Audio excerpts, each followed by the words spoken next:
Però em pregunten com és la vida dels escriptors, aquests professionals. I dic, més o menys és això. Tinc un calaix on guardo els contractes.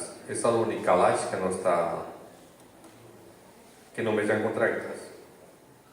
I diu així. El poema diu contracte d'edició.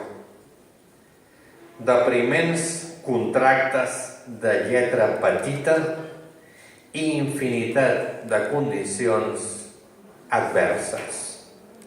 L'editor sempre sembla fer-te el favor de publicar-te i els teus poemes no poden envellir a les carpetes com si l'últim escull abans dels lectors fos un acte de contricció, la prova més dura, avançada, del silenci que és o serà, que més tard o més d'hora s'imposarà.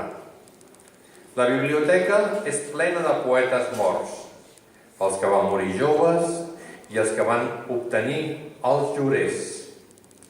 Em pregunto, i sé que teníem gustos compartits, si els acompanyaran aquests discos de jazz que tant escolto, els desesperats rockers suïcides o les majestuoses simfonies dels clàssics. En un dels calaixos conservo cartes i fotografies de molts d'aquests poetes, somrients, platòrics o plens de queixes. Tant se val, cadascú amb el seu estil, fòbies i ambicions.